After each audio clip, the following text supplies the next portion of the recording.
Okay, great. Thanks very much. And thanks for inviting me. It's always nice to visit Amsterdam, if not only virtually. So anyway, so this talk is on simulating quantum computations with Tutte polynomials. And I'll explain what that means in a minute.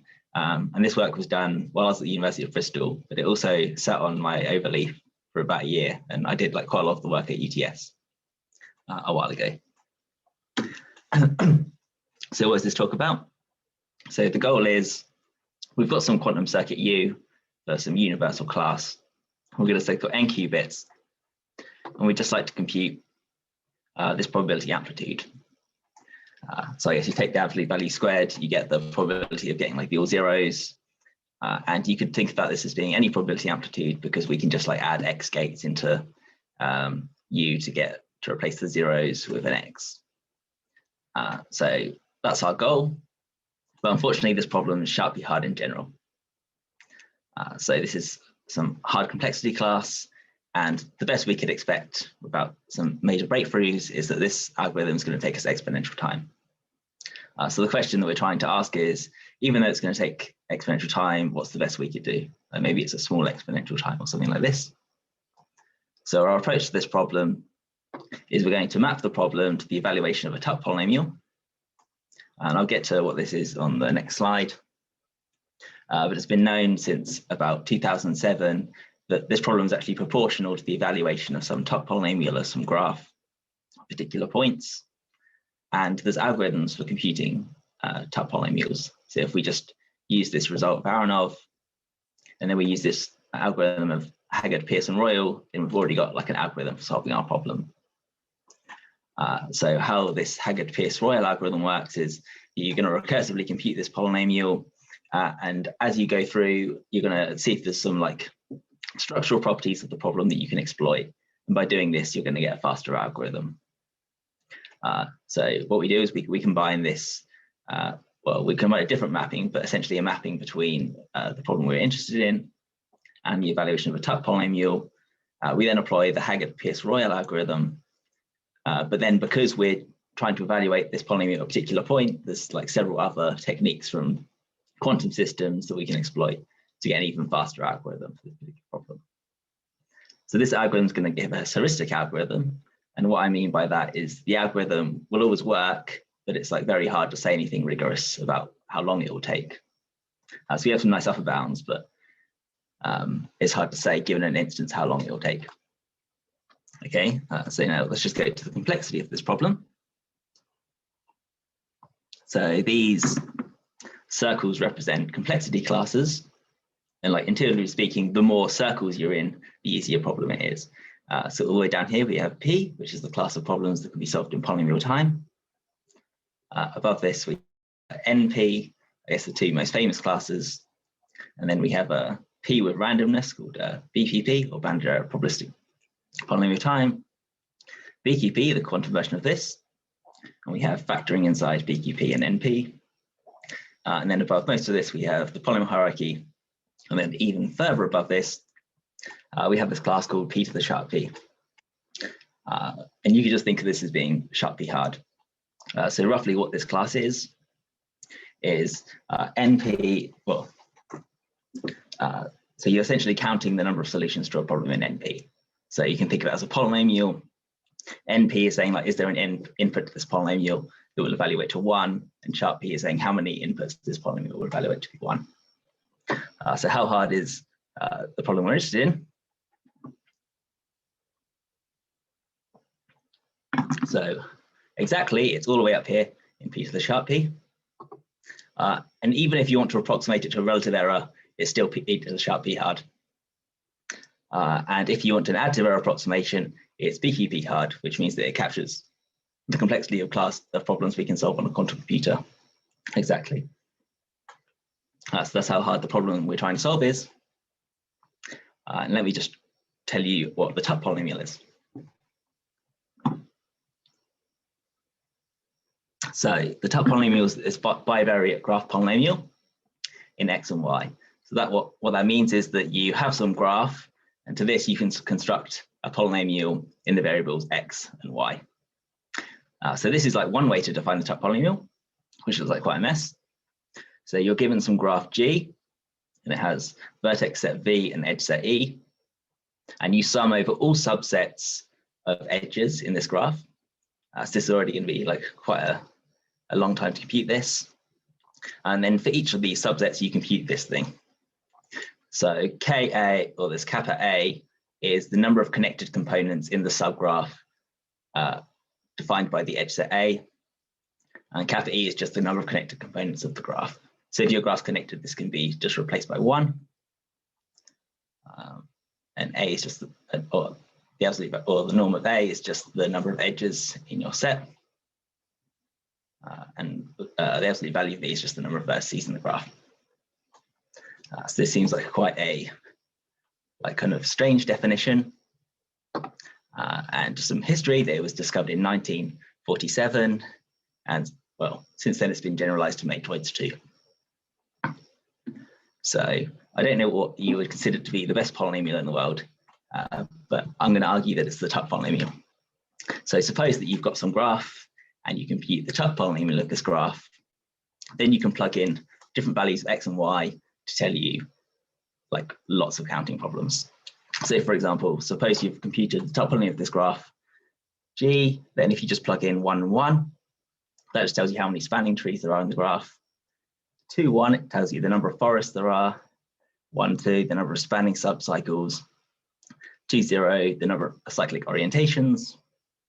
And 1 minus q, 0 is the chromatic polynomial of the graph, or at least proportional to it up to some easy to compute factor. So that's just counting things in graph theory. Also, so the one that I don't know much about is the flow polynomial. But if you plug in 1 minus k0, which I guess is the same as the chromatic polynomial, this tells you the flow polynomial. X, 1 over x gives you the Jones polynomial of some knot that you can construct from some graph. You can imagine having a drawing of the knot, and then whenever there's a crossing, assigning like a spin to it, and then having that as the vertex of a graph. In network theory, it tells you the reliability polynomial.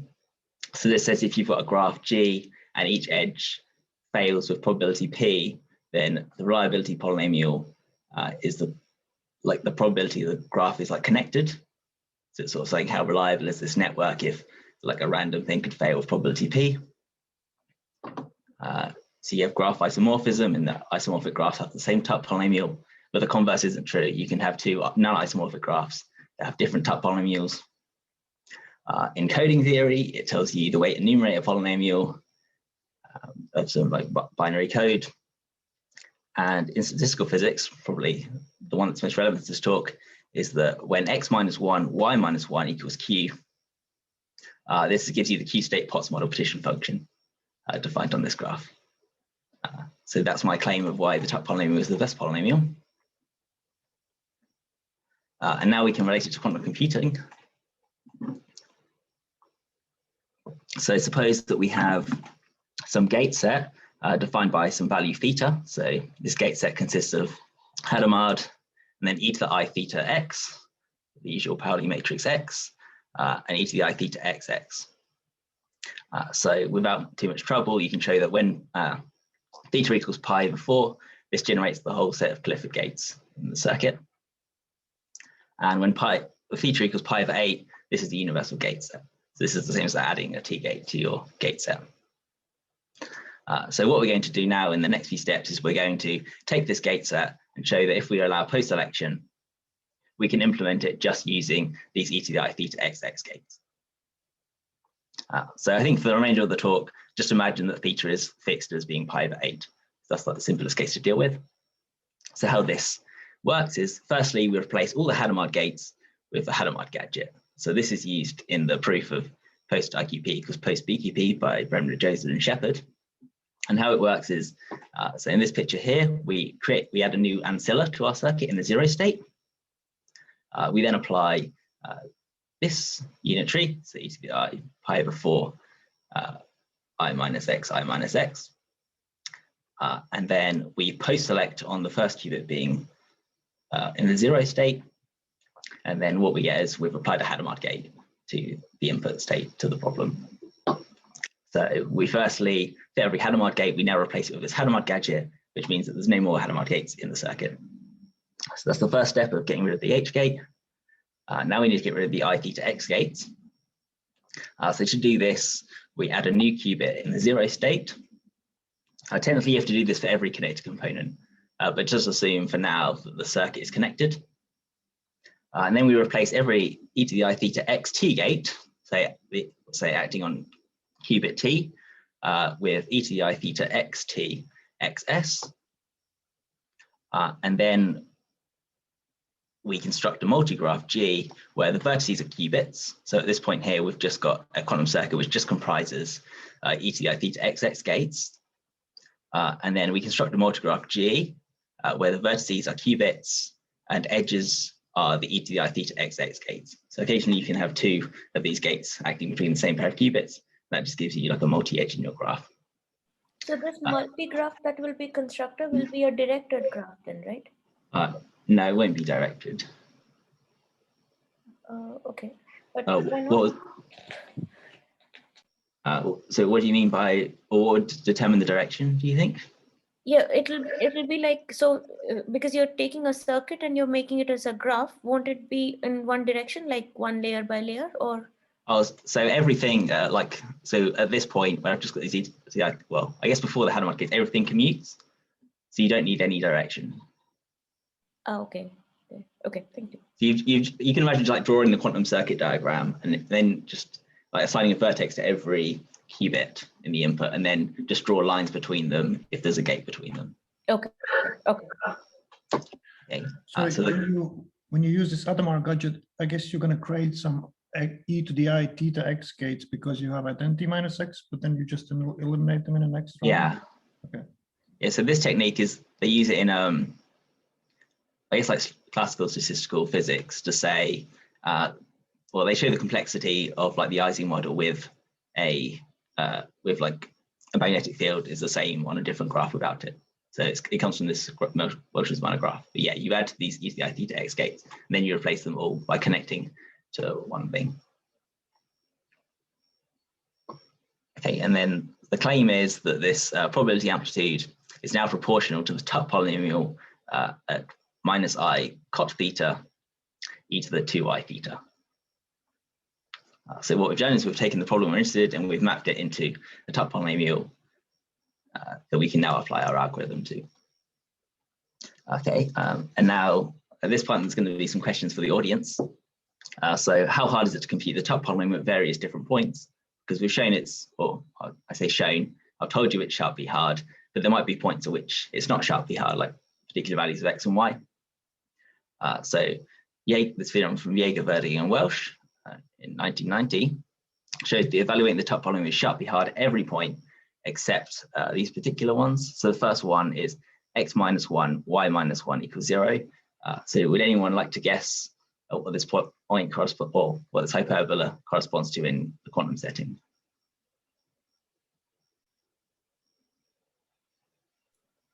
The norm. Sorry? The norm? Oh, no. So I guess what class of circuits? The Clifford circuit? No, not quite for this one. But let me go back to this thing. So if you remember that x minus 1, y minus 1 was q, and in this case, this is the same as q equals 1. So this is like a q-dit circuit where d equals 1, whatever that may be. So if you imagine an Ising model where everything can only be in one particular spin, then the problem's easy, because you're just evaluating some number on that. And this is what it will correspond to in the quantum setting. These are like the q-dit circuits with d equals 1. The next ones, you've got this 1, 1, which I told you earlier was counting the number of spanning trees. And this could be done in polynomial time using Kirchhoff's matrix tree theorem. And the next 2 points, I don't think, well, there's no like interpretation that I know of for these points. But would you like to guess what the circuit class for the next 2 are?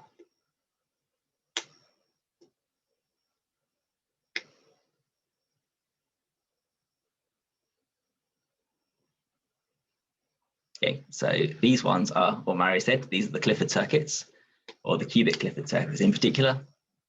And then we have some other ones which correspond to the q-dit Clifford circuits. This is d equals 3. And then the same with qubit Clifford circuits with d equals 4. So in the qubit Clifford circuit, you get all of the Clifford group, but I don't think that's true in the qubit Clifford circuit case, even with post-selection. So you get some subset, which I think corresponds to, there's like classes of like anyons that are easily solvable, but they don't generate the whole Clifford group. So that's what these should correspond to. But interestingly, when you go beyond d equals 5, there is no easy points for the Tutte polynomial.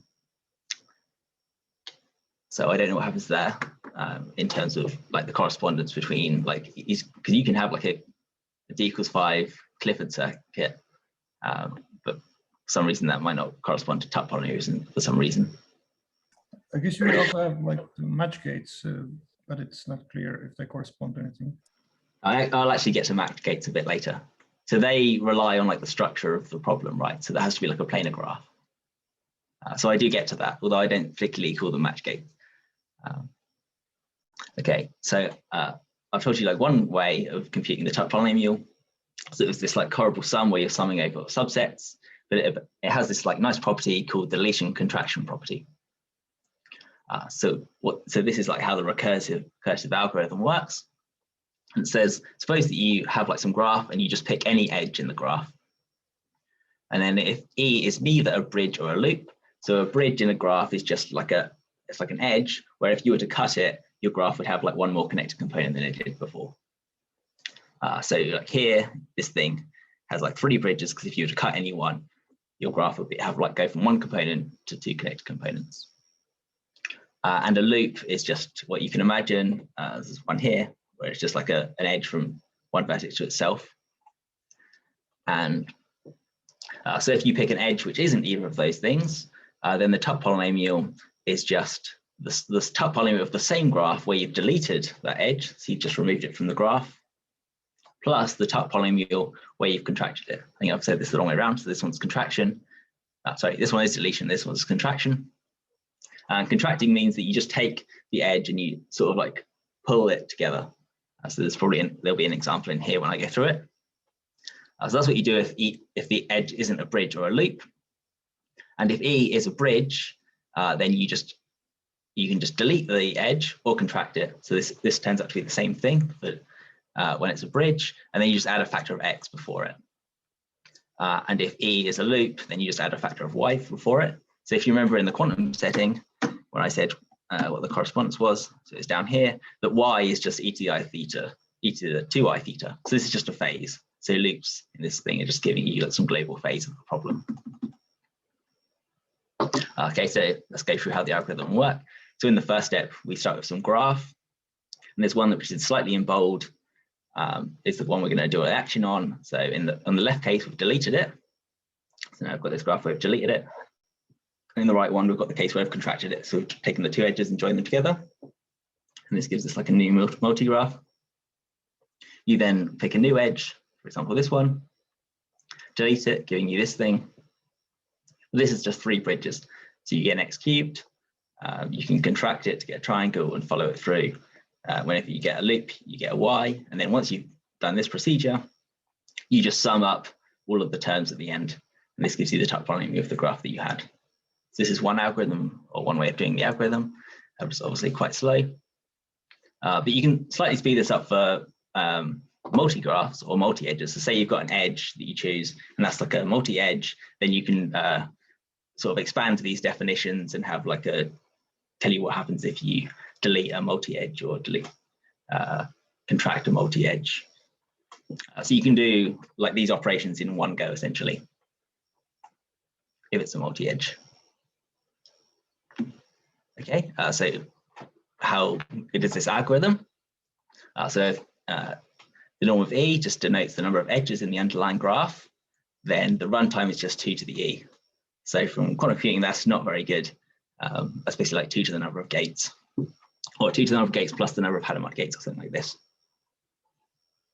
And how do you see this? Well, deletion and contraction just reduce the number of edges by 1. So when you do this recursive tree, you'll have like roughly 2 to the n things at the end.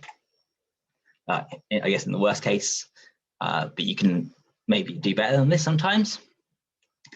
So you can say the runtime is actually O of the golden ratio to the number of edges plus the number of vertices.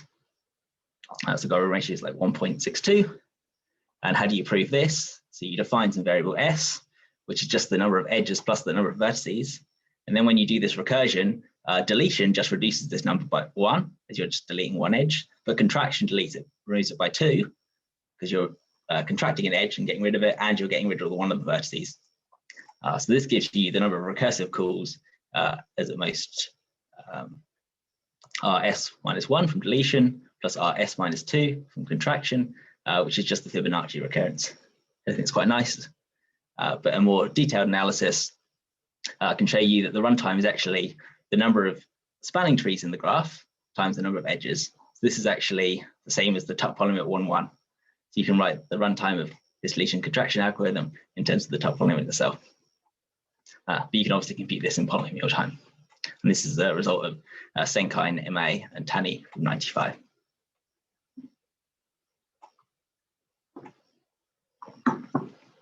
Okay, so I described an algorithm earlier by Haggard, Pearson, Royal, where they exploit structural properties as they go along. So when you're using this deletion contraction algorithm, it could get to a point where you've got some graph that you can easily compute, in which case you don't need to keep doing the deletion contraction. You can just like output the answer. I guess there's other structural properties you exploit as well. So imagine that each step when you're using this deletion contraction, firstly, if your graph disjoint, then you can split the problem up as a product of the Tutte polynomials of 2 of them. So if you've got a disjoint graph and you use deletion contraction just on one of them, then you get like the factor of the Tutte polynomial of the original graph in front of it. So this is just saying that the Tutte polynomial of disjoint graphs is just the product of the Tutte polynomials of each graph. But actually, this also holds true if the graph is biconnected. So what I mean by biconnected is if there's just like one vertex, that if you were to delete it, it would bring you 2 different connected components. And how this works is, again, if you do deletion contraction on one part of the biconnected components, then you just leave that vertex alone. So whenever your graph is biconnected, you can also solve the problem separately for each of the biconnected components. And then some other key cases where it's easy, as if you've got like a looped tree or forest, and the Tutte polynomial is just x to the number of bridges, e to the number of loops, y to the number of loops. You can generalize this formula to multigraphs as well. If it's a cycle, you can have some nice relation, because when you do deletion, you just get a path which is a connection of bridges, and then contraction just gives you a cycle of 1 length more. So you can do like induction on this to get like a nice formula for what the Tutte polynomial of a cycle is. And there's like several other like instances where it's easy to compute. And in their algorithm, when they tested it, they also did this isomorphism testing, which doesn't seem like it would be helpful, but it actually works quite well for them, where it, for like small instances, they just save what the result is. And then if they come across the same graph before in their deletion contraction, they already know what the answer is. And this allows them to maybe simulate like a few more qubits or a few more vertices than they would be able to usually. So this in general doesn't seem like it would be quite good, but if your graph's got like a load of symmetry, then it might be quite helpful. Okay, so that's how their algorithm works. And this already gives you an algorithm for computing the Tutte polynomial or of like a quantum circuit. So we can just map the quantum circuit, and then we can just apply their algorithm. But there are cases that you can do better, right? So because we're interested in the evaluation at a particular point, which actually corresponds to x minus 1, y minus 1 equals 2, so like an Ising model, we can exploit additional structural properties. So the first one is graph simplification. So if when we're using deletion contraction, we get an edge which has like a multiplicity of greater than 8, we can just take this modulo 8. And this is equivalent of having something like 8 T gates in a row. So eventually you can just cancel them out.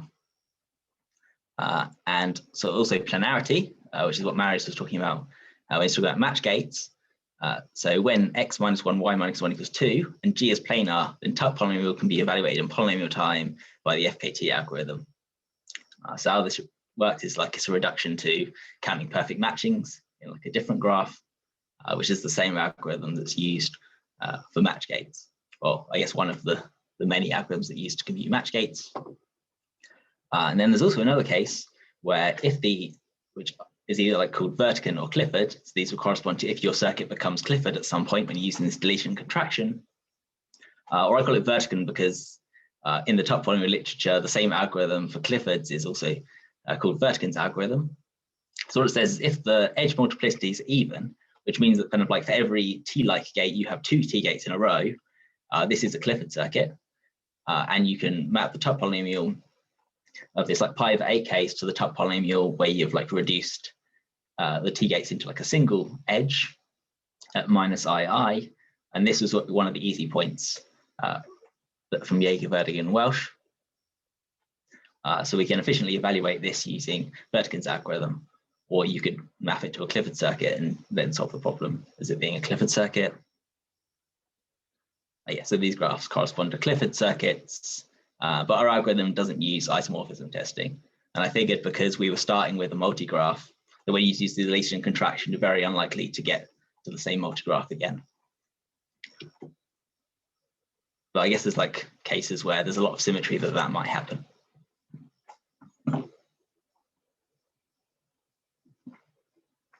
So that's sort of how the algorithm works. But there's like something we might be able to improve, and that's in that I said that you can apply this deletion contraction by just like picking an edge. But maybe there's some edges you want to pick before others, or maybe there's like some ordering of choosing the edges that will make the problem easier. So this different paper by Pierce, Haggard, and Royal, which is the same authors in a slightly different ordering, consider these like edge selection heuristics. So the first one is that you just assign the vertices like a random ordering. You can keep this ordering, and you just pick the edge incident or an edge at random incidence to the lowest of the 2 vertices in the ordering. So that's kind of like a not very exciting one. There's also like minimum and maximum degree, where you just pick an edge incidence to a graph that either has minimum degree or maximum degree. So these are like 2 different edge selection heuristics, either like the minimum degree one or the maximum degree one. And then you can also do the same thing where you're looking at the sum of the degrees of each edge, either minimum or maximum. But there's a few more that we can do in our case, and that's we could just select a non-Clifford edge. And this idea would be trying to optimize the deletion and contraction algorithm to try and get everything to be a Clifford as quickly as possible. So you can bound the runtime that it will take you to do this as just 2 to the number of non-Clifford edges, or I guess non-Clifford gates in the circuit. So this is like similar to the sum over Clifford's approach, or at least the naive one where you're replacing like every T gate by like a sum of 2 terms, like an identity plus an S gate. And then you're like summing over the individual parts. This is essentially the same thing, just in the language of tub polynomials. And I guess you could do better by using like some of the gadgets in these papers. In which case, what you'd get is you'd get like a sum of graphs, and you'd have like some kind of weird Clifford edges connecting where the T gates were, or the equivalent of the T gates.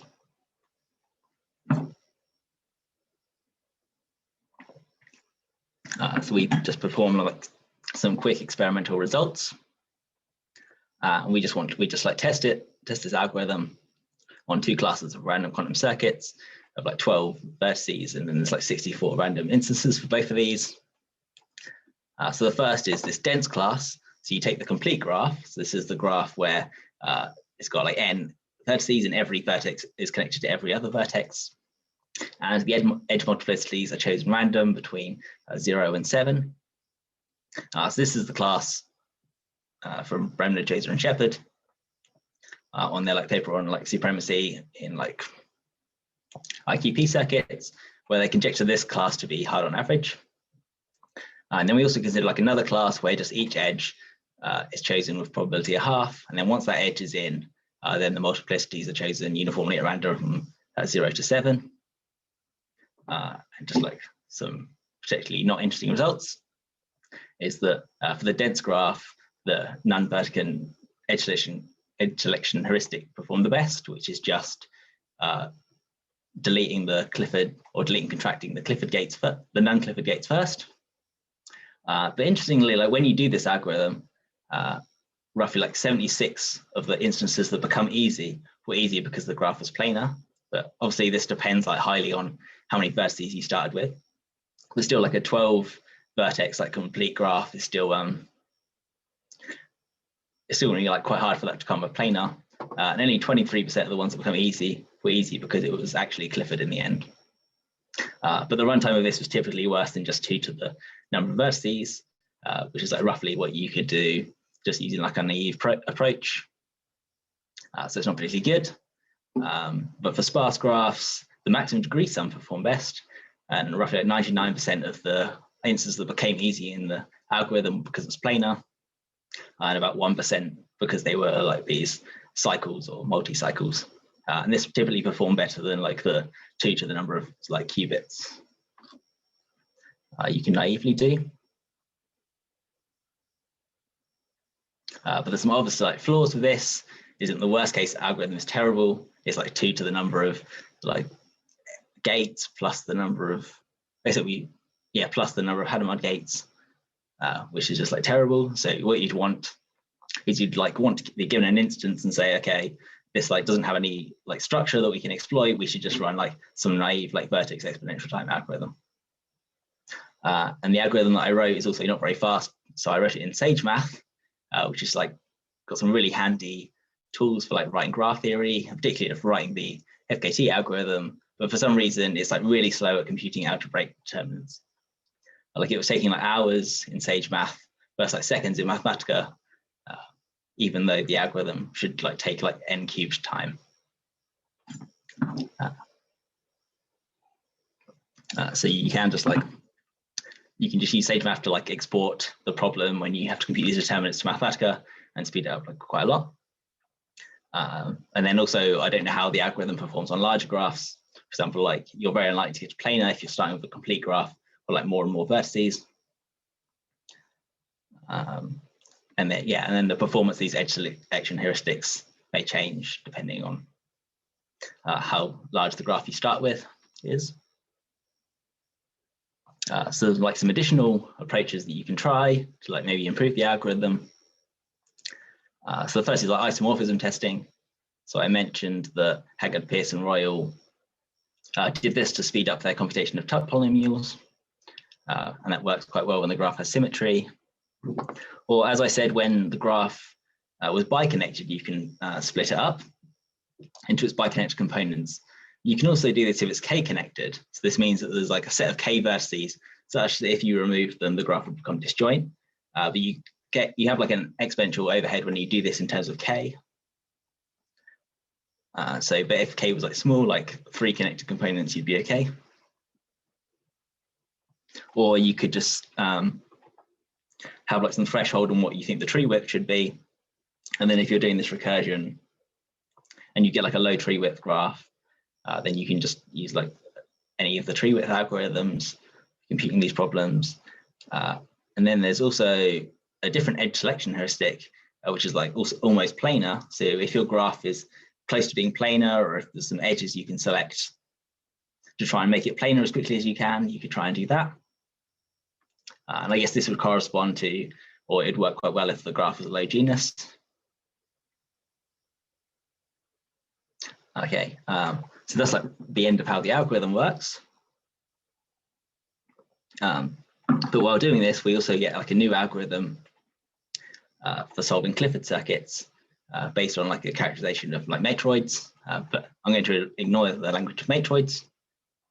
So how this works is, say you're given some graph G, and you can construct its incidence matrix over F2. So this is the matrix where the rows and columns are indexed by like the number of vertices and the number of edges. And then we put like the value, a particular entry in the matrix as 1 for Aij if Vi is an endpoint of Ej. We set to 0 otherwise. So this is just called the incidence matrix of G. And then we construct like a vector space V, which is the column space of A. So you take the vectors in the column space of A, and then their span forms a vector space. And we define this thing called the bicycle dimension of G. So this is roughly how Jaeger, Vertigan, and Vertigan's algorithm works. So this bicycle dimension of G is the dimension of the vector space of the intersection between the vector space of the column space of A and its what's it called, orthonormal complement. So this is called the bicycle dimension, and just if you got rid of this dimension, this is called the bicycle space. And then there's this thing called Brown's invariant, which I don't know too much about, but it's like some invariant to do with like manifolds. And you say that if the support of every vector x in this bicycle space is congruent to 0 mod 4, then you define Brown's invariant sigma to be the smallest integer such that this sum over x in the column space of A, I to the support of the vector x is root 2 to the bicycle dimension plus the dimension of the vector space, this e to the I pi over 4. And then, yeah, Brown's invariant is the smallest integer such that this holds, which seems like quite a strange definition. But now let's describe how this gives us an algorithm. So Theorem Reversal says that if Brown's invariant exists, so by existing I mean that if every x in the bicycle space, the support of it is congruent to 0 mod 4, then the absolute value of the top polynomial at this like Clifford point is just square root 2 to the bicycle dimension. So the bicycle, assuming you know Brown's invariant exists, then all you need to know to compute like the amplitude of Clifford circuit is just the bicycle dimension. And if Brown's invariant doesn't exist, this just corresponds to a Clifford circuit where the amplitude is 0, where you have 0 probability of that outcome. And it's been improved by Pendarvin, so this doesn't give you a phase, the phase of the amplitude, but it says that if the Brown's invariant exists, then the top polynomial's Clifford point is just the same as we had before, Vertican's algorithm, and then the phase is e to the I pi over 4, 2 times the number of edges minus 3 times the rank of the vector space minus Brown's invariant. And otherwise, the top polynomial is just 0. And both of these can be evaluated in polynomial time. So this gives you polynomial, an equivalent or a different polynomial time algorithm for computing like the amplitudes of Clifford circuits. But like maybe this algorithm is actually the same. It's just like hidden in some like matroid theory language. And if you would spend like a few days trying to unravel it, these algorithms would actually be the same as the standard Clifford algorithms. So yeah, I say they're remarkably similar to the Clifford algorithms, and they're possibly even the same. But what I thought was quite nice is that in Sage Math, just using the matroid package, you can write an algorithm for simulating Clifford circuits in a few lines. So they have like functions for constructing a matroid and then taking the Brown's invariant of it. And then if you just say if it exists, then just return what you need from Pendarvin's algorithm, otherwise return 0, which I thought was like quite neat. And this is my last slide.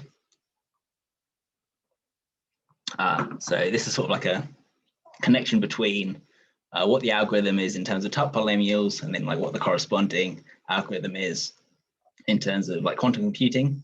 And this is like quite informal. So as I go down the table, each correspondence will get like weaker and weaker in how rigorous the connection is. But the first one is Vertican's algorithm for computing Clifford circuit simulation. They're just the same thing. Well, maybe the algorithms are different, but what they're doing is achieving the same class. This non-Vertican edge selection, so choosing to delete contract the non-Clifford edges first, is the same as this like naive sum over Clifford's approach, where you're writing your problem in terms of like a sum of Clifford's circuits. And then if you'd use like graph gadgets, which I didn't describe, you'd get the like basic sum over Clifford's approach. The FKT algorithm, so this is the algorithm I used to compute the problem when the graph's planar. This is like, well, I guess somewhat equivalent to match gate simulation. So I'm not actually sure how to take any match gate and map it to this problem to a planar graph, but I guess it would work. And then there's an algorithm for computing the top polynomial of a graph if it's got bounded tree width. It's from 98. And then I guess this is equivalent to Markov and Cheese algorithm for computing like the circuit with bounded tree width, 2005. And this also includes like the easy cases of trees, forests, and cycles, which all have bounded tree width. And then in terms of like k-connected components, so this is what I was describing, where if you can split your graph into k-connected components, this is like small regions that are like only slightly connected to each other. And this is like the least rigorous of things on the table. It's like similar to this paper on simulating large quantum circuits on a small quantum computer by Peng et al., which I think Marius is an author, I think. And then, so I guess this is like you're splitting the problem up into like smaller regions. You're taking an exponential cost in however many like cuts you have to do to separate the problem. So that's like why they're similar. And then in terms of like isomorphism testing, I don't really know if it's like a quantum equivalent of that. But I think that's the end. So thanks very much.